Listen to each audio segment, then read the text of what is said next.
খালেদা জিয়ার শারীরিক অবস্থার আরো আপডেট নিয়ে আমাদের সঙ্গে যুক্ত হচ্ছেন এবারকার হাসপাতালের সামনে থেকে সহকর্মী সবুজ মাহমুদ। সবুজ, সকাল হতে শুরু করেছে এবং যারা আসলে এই জায়গা ছেড়ে চলে গিয়েছিলেন সাধারণ মানুষের, তারা নিশ্চয়ই ফিরতে শুরু করেছেন। তাদের কথাগুলো তো জানবো বটে, তার আগে একটু যদি জানাতে পারেন এয়ার অ্যাম্বুলেন্স যেটা আসলে যান্ত্রিক ত্রুটি ছিল সেটা আপডেট কি, কতক্ষণের মধ্যে আসলে আসতে পারে বা কত তথ্য আসলে জানা গেছে কিনা?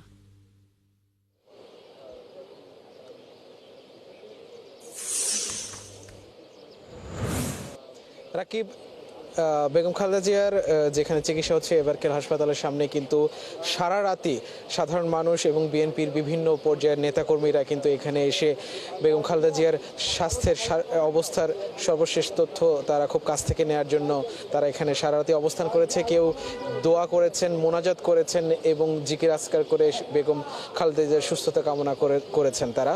তো এখানে তারা সারা রাত অবস্থান করেছেন। ভিড় কিছুটা কম, হয়তো সকাল হলে আরও বাড়বে।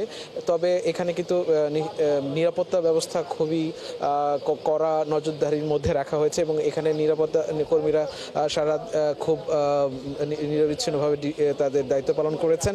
এখানে বেগম জিয়াকে নিয়ে যাওয়ার জন্য, লন্ডনে নিয়ে যাওয়ার জন্য যে এয়ার অ্যাম্বুলেন্সটি আসার কথা রয়েছে সেটি তারই কারিগরি ত্রুটির কারণে বিলম্ব হচ্ছে, এমনটা খবর আমরা সন্ধ্যা থেকে পাচ্ছিলাম। কিন্তু সেই এয়ার অ্যাম্বুলেন্সটি এখন কোথায় আছে, কখন নাগাদ ঢাকায় এসে পৌঁছবে, কখন খালেদা জিয়াকে নিয়ে এয়ার অ্যাম্বুলেন্সটি লন্ডনের উদ্দেশ্যে যাবে, এই ধরনের কোনো আনুষ্ঠানিক তথ্য আমরা এখনো পাইনি।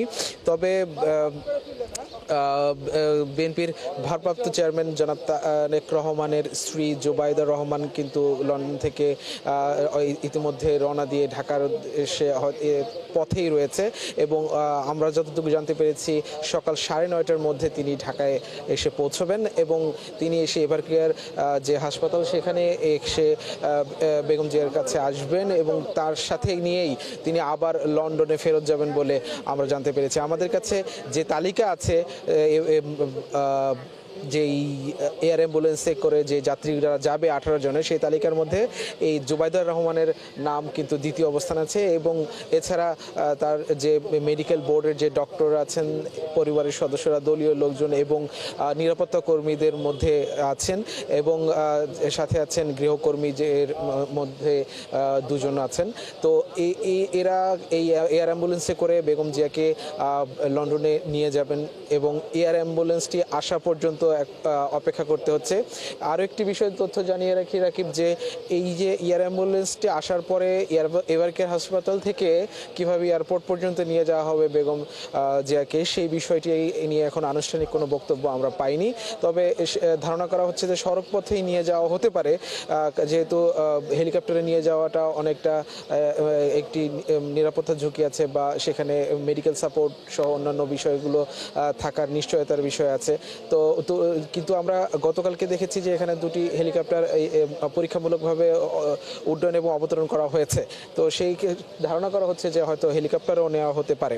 তো এই দুটো সম্ভাবনায় আছে। ভোর হচ্ছে এবং এখানে সেই সাথে সাধারণ মানুষের যে আবারও ভিড়, সেই ভিড় আস্তে আস্তে বাড়ছে, মাঝখানে কিছুটা কম ছিল। আর সবাই বেগম জিয়ার জন্য দোয়া করছেন যেন তিনি সুস্থ হয়ে বাংলাদেশের রাজনীতিতে আবারও তার সক্রিয় ভূমিকা পালন করেন এবং এখানকার মানুষ আশা করছেন যে তারেক জিয়ার তার ছেলের কাছে গিয়ে চিকিৎসাটা নিলে হয়তো বেগম জিয়া খুব দ্রুত সুস্থ হয়ে উঠবেন বলে তারা আশা করছেন। এই হচ্ছে এবারকার হাসপাতাল থেকে সবশেষ পরিস্থিতি। ধন্যবাদ সবুজ মাহমুদ। নিশ্চয়ই আরো কথা হবে পরবর্তীতে। সহকর্মী সবুজ মাহমুদ এবারকার হাসপাতালের সামনে থেকে যুক্ত হয়েছিলেন।